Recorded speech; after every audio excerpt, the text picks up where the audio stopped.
એમ કહેવાય છે કે બાળકના ઘડતરની અંદર 4 પરિબળો જવાબદાર છે. એમાંનું પહેલું પરિબળ એ છે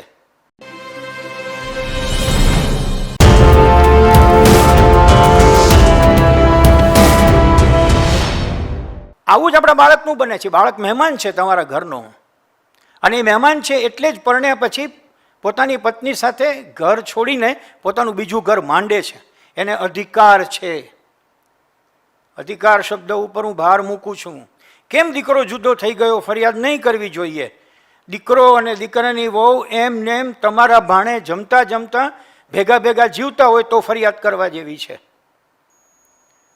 They must have their own identity to develop their own family.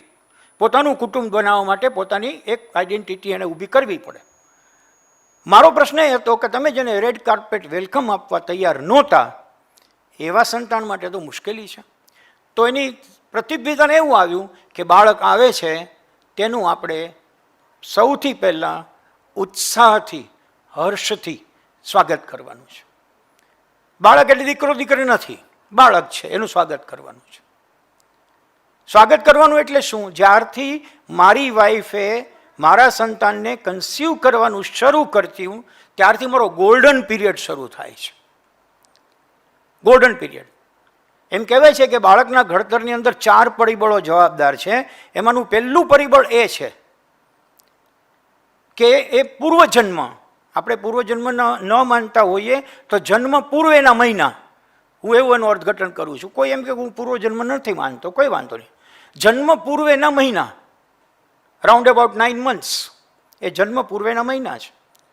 એ જન્મ પૂર્વેના મહિનામાં તમારા દ્વારા ખાવામાં, પીવામાં, બોલવામાં, ચાલવામાં, વાંચવામાં, ઇન્ટરેક્ટ કરવામાં, ગુસ્સે થવામાં, સૂઈ જવામાં, કોઈ વ્યસન કરવામાં, જે થયું છે તે અંદર ગયું છે. આમ માત્ર કોઈ થિયરી નથી, મેડિકલ સાયન્સે ડેવલપ કરેલું છે. આપણે ભારતીય સંસ્કૃતિની વાત કરનારા લોકો શિવાજીની વાત કરીએ ત્યારે માતા જીજાબાઈની વાત કરીએ છીએ કે માતા જીજાબાઈએ ઘોડિયામાં ઉછેર્યો હતો બાળકને. એ વખતે એની શૂરવીરતાના ગીતો હતા, કારણ કે એને ખબર હતી કે શૂરવીર દીકરો આવવાનો છે. અત્યારના એક મોહિમ ચાલે છે કે શેરીએ શેરીએ શિવાજી જન્મે. ન જન્મે ભાઈ, એમ ન જન્મે. અને જન્મે તો મુશ્કેલી થઈ જાય. તમે એક સાથે મેયર કેટલા શિવાજીને બનાવો? એ તો એક અપવાદ છે. અપવાદ ક્યારે શક્ય બને? જ્યારે મેન્ટલી, ફિઝિકલી, ઇમોશનલી મમ્મી અને પપ્પા એટલે કે પતિ અને પત્ની બંને હર્ષોલ્લાસથી છલકે છે કે અમારે ત્યાં એક મહેમાન પધારે છે, ઈશ્વરે મોકલેલા આવે છે, એનું સ્વાગત કરવું છે અને એના માટે થઈ શકે કરવું છે. હું તો ત્યાં સુધી કહું, તમને જરા વધુ લાગે તો 6ઠ્ઠો, 7મો, 8મો મહિનો જતો હોય ત્યાર પછી ઘરમાં કોઈએ ઊંચા સાદે બોલાય નહીં. માતાએ તો ન જ બોલાય. મોરારી બાપુ સરસ મજાની વાત કરે છે કે શિક્ષક છે એ ગર્ભવતી માતા છે. અહીંયા શિક્ષકો આવ્યા છે એટલે હું યાદ કરું. શિક્ષક છે એ ગર્ભવતી માતા છે, કારણ કે જેના પેટમાં એક ગર્ભ છે એ માતા જેટલું સાચવીને સંભાળીને પગલું ભરે છે કે પડખું ફરે છે, ત્યારે શિક્ષકના ગર્ભની અંદર સામે બેઠેલા 40 બાળકો જન્મ લેતા હોય છે.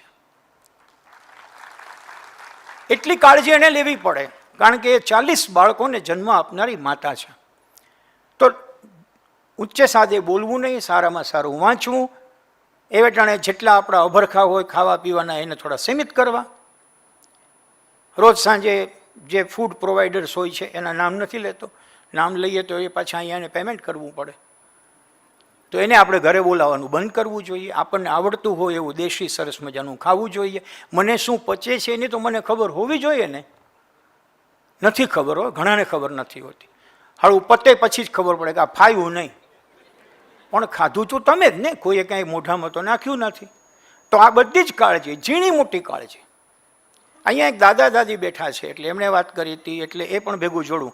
ઘરની અંદર મારા મમ્મી પપ્પા હોય, મારી પત્નીના મમ્મી પપ્પા હોય તો એમનો આદરપૂર્વક સ્થાન નિશ્ચિત છે.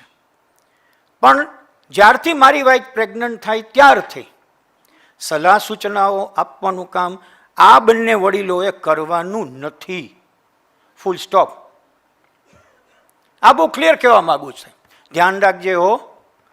આપણે દરેક વાક્યો આમ જ શરૂ થતા હોય છે, પછી કહેતી નહીં હો, વાંધો પડે તો કહેતી નહીં હો, આવી દરેક બાબતો આપણે વોર્નિંગ સ્ટાઇલમાં બોલવા ટેવાયેલા છે.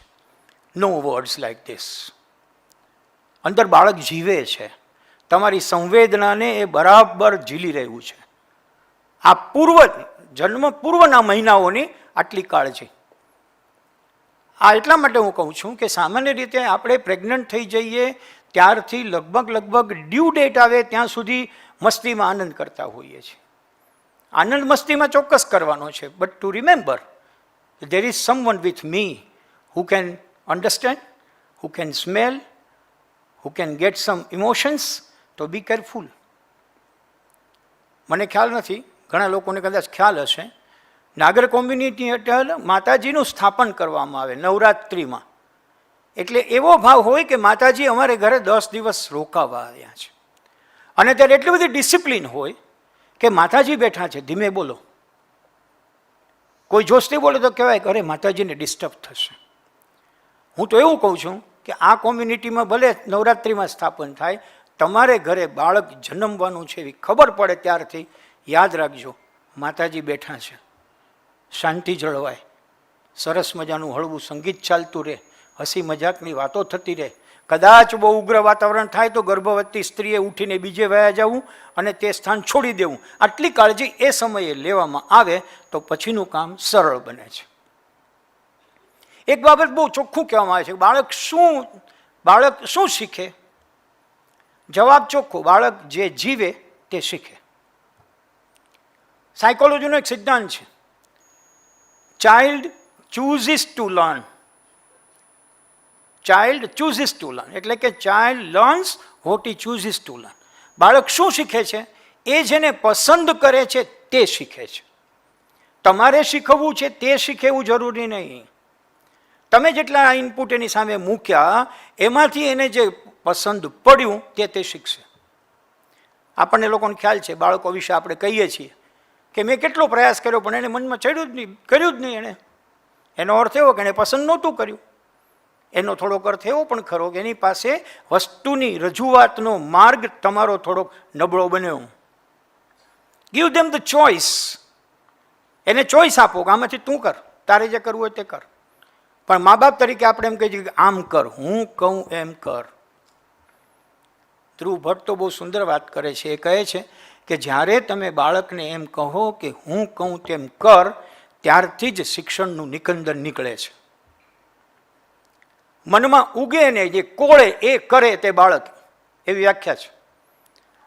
મિત્રો, ડેવલપમેન્ટલ સાયકોલોજી એટલે વિકાસલક્ષી મનોવિજ્ઞાન, એમના એક ભીષ્મ પિતામહ છે એલિઝાબેથ હરલોક. એ એમ કહે છે કે બાળક તરુણ થાય ત્યાં સુધીનો અવસર તેનો હેબિટ ફોર્મેશનનો અવસર છે.